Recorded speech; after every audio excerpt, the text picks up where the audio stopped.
touch his sword. You must have already defeated him before you touch his sword. We did the movement from this angle. If he punches, you must enter like this. This is the movement. If you stay here, he'll strike you. You must enter completely. This time, we enter from here.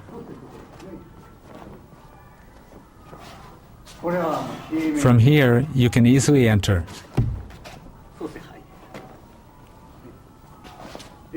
When we practice the Jodan Irimi, we execute it at tsuki or punch from this side. This time, however, we apply the tsuki like this. We enter from here. If you adopt this posture, you can't extend your hand. A characteristic of Aikido is that your opponent cannot enter to attack. In most martial arts, you stop the movement after being attacked, but in Aikido, we do not stop the attacker's movement. At the moment of contact, the fight is already over. It's done this way.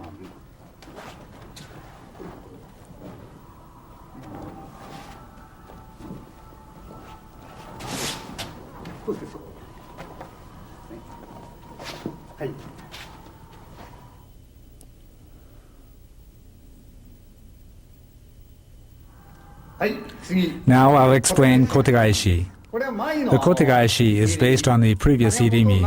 It's almost the same as before. By that I mean the last stage of irimi is kotegaeshi. This is gyakuhami katatedori kotegaeshi.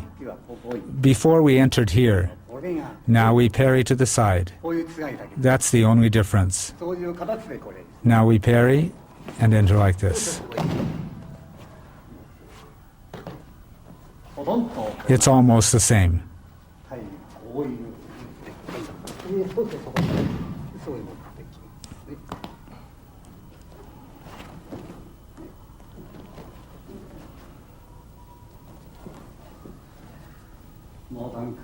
At this stage, it's almost the same.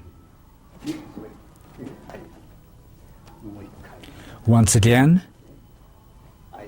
we enter from the opponent's side. Once again, the Jo is exactly the same.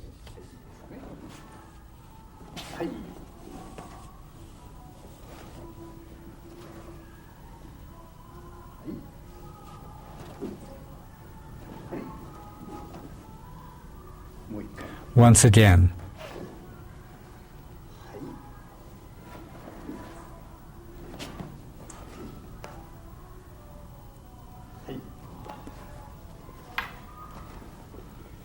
The next technique will be done without allowing him to grab.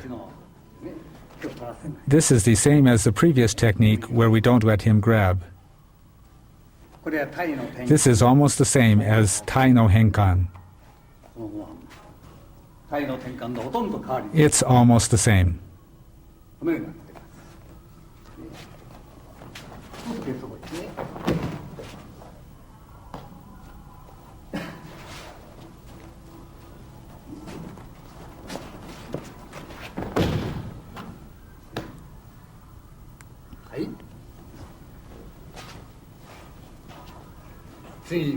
Let's do the next technique.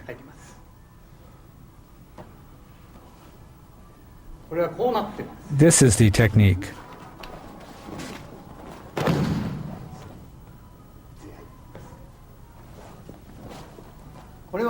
This is the movement. This application is used to prevent a punch or kick from a lower position.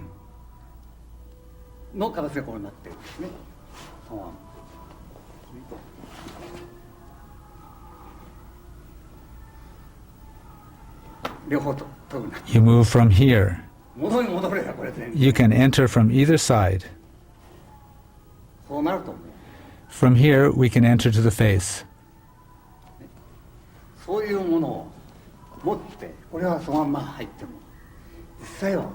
You could strike like this too.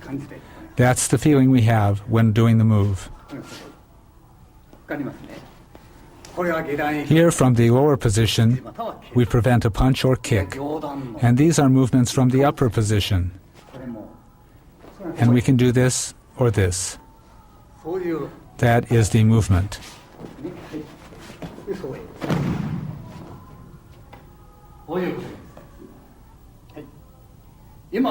We show this kotegaeshi with the ken. We can use the ken to thrust at the opponent's throat. From here. That is the idea involved. Do you understand? From here, we come to here. We have to enter before he attacks. It's not that you stop your opponent after he attacks.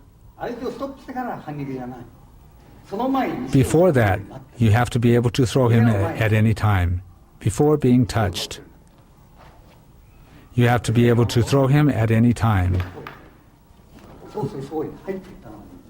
He must have already entered before his attack.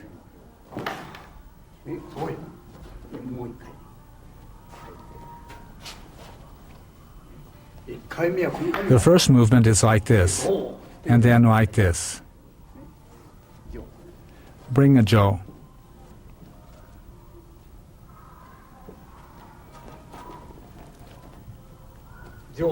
The technique is exactly the same when holding a Jo.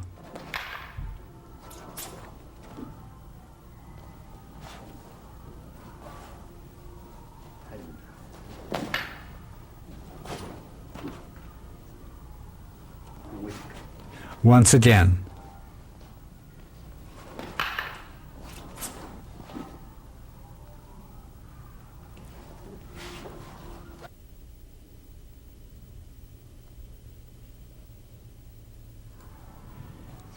Now we will do the gyakuhami, katate-dori, sotomaki-komi techniques. When you are grabbed, you must guard against a punch or kick from your opponent. In our practice, we teach students to have already entered in front of the opponent as soon as they are grabbed. Here, he can't reach me. From here, we can enter right into his eyes.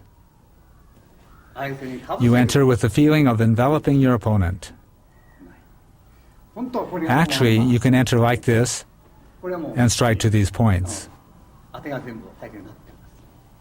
With these things in mind, you can execute different applications.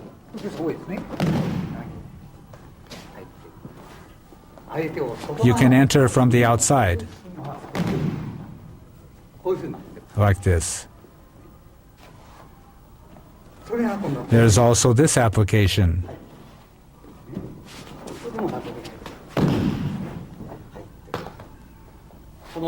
You come to here, and he can't reach you. Actually, you could enter here.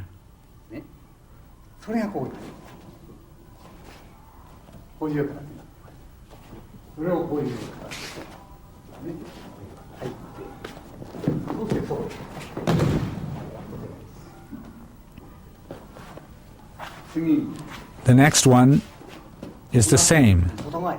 You move to the outside. You can enter at any time. That's the feeling. In Aikido, the gyakuhami katate-dori is usually not performed empty-handed. However, it is possible to do it without holding weapon as well. Let me show you some possibilities. You can enter like this. You can enter this way and then come here.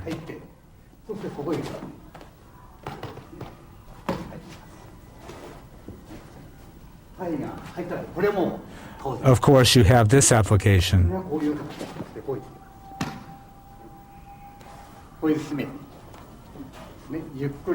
I'll do it slowly.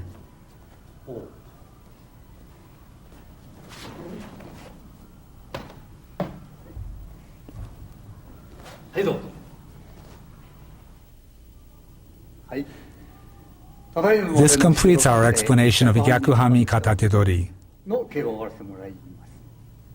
Something all of you training in Aikido should think about is not to begin your technique after you are grabbed, even though most of you think this is how it should be done. You should make your opponent grab your hand and at that moment defeat him. True Aikido is expressed in the words of O-sensei when he said you must lead your opponent.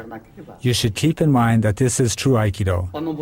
In martial arts in general, a man with a strong will or with the physical strength to crush an opponent is thought to be a strong man. However, this is totally mistaken. If a man deprives others of something, he is a sinner and therefore should be eliminated. The person with abundant goodness to which many aspire, and the man who gives his goodness freely, is the highest form of human being. Our practice is based on the principle of leading, and therefore we offer our hand to lead our opponent. It is not true Aikido if any conflict still exists in our mind at the moment of contact. Please continue practicing with this advice in mind. This is my view on these subjects.